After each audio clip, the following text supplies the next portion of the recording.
Hello, players and coaches. Doc Show, baseball analyst instructor, and we're going to talk about glute load versus quad load and which is better. A lot of pitchers today are starting to work on that glute load. Again, through my studies, it looks like just like hitting, like more and more batters are learning to get that linear power dynamic movement to the rotational part, which I've been talking about for years. And we're going to show you, should every pitcher be doing glute load, or should some pitchers still do some quad loads?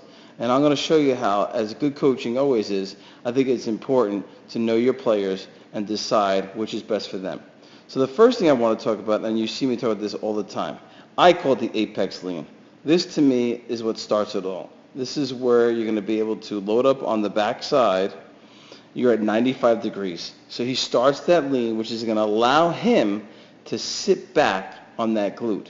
And why is that going to be important? Because that's going to allow for that dynamic mass power moving forward in the linear part to create a lot of momentum and speed towards home plate.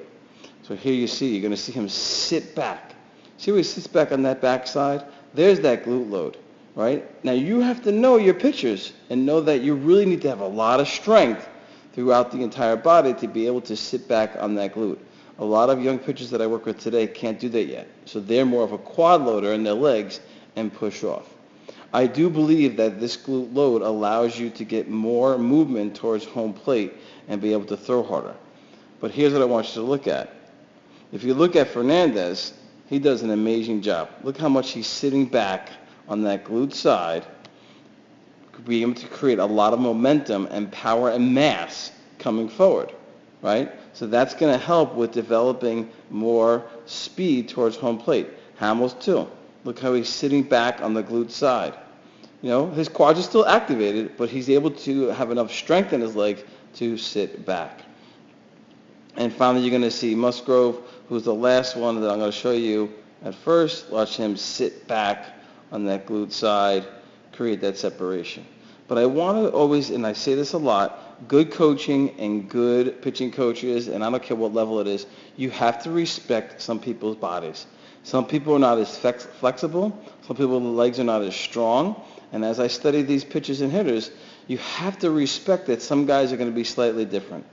Now, Kershaw does sit back. You can see there's a little bit of that glute load, but he also has a lot of quad, and he has a very unique pitching mechanics. And then you have Strasburg. He does not sit back as much as Fernandez and the other pitchers. So you have to respect that too. So I think the important thing to know is that, yes, glute loading and developing the strength between the whole body, I think is going to develop and make pitchers throw a little bit harder. But you have to respect each person. Now, coming up, I'm going to discuss how you're going to see linear movement to rotational. As the linear comes forward, then you're going to lock that front leg.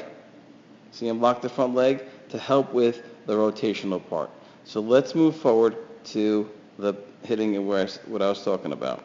So here you have, is pitching and hitting connected? Well, you're going to see it's almost the exact same thing. You're going to notice that these guys sit back, right? Here he's sitting back on that glute part. You wouldn't be a hitter that stands directly straight. You wouldn't be able to create that as much of a dynamic movement in the linear part and then start the rotational part.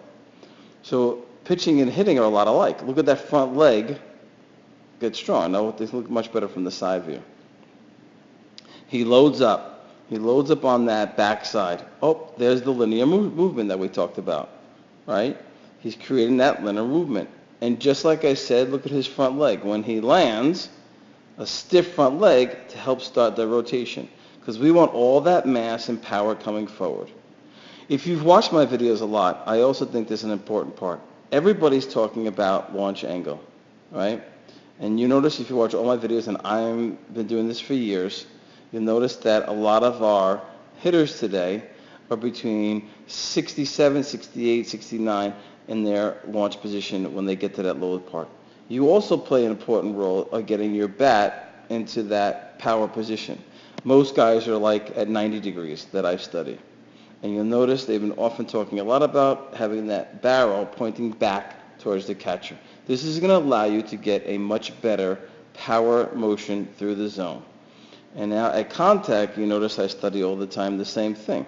Is he at that 68 to 70 degrees at contact? Very close. And I think what people are missing out on is that this approach and measurement is helping us create that proper launch angle that everybody's talking about. I think I'm really concerned about hitting coaches trying to teach kids to actually swing up on the ball, where I think the simple solution is just sitting back and being strong through the zone. So is hitting and pitching related? Well, let's continue to look. Look how he loads up on his back side. He's sitting back on that glute. And then as he starts the linear motion, coming forward dynamically, what does he do? Just like a pitcher does, he's able to lock that front side to help with the rotational part. So all of his mass is coming forward, lock it front side, and explode. And let's see what his measurement is, just for curiosity. Yep, he's in that perfect position. And again, what is that going to do? That's going to help create that proper launch angle that we keep talking about.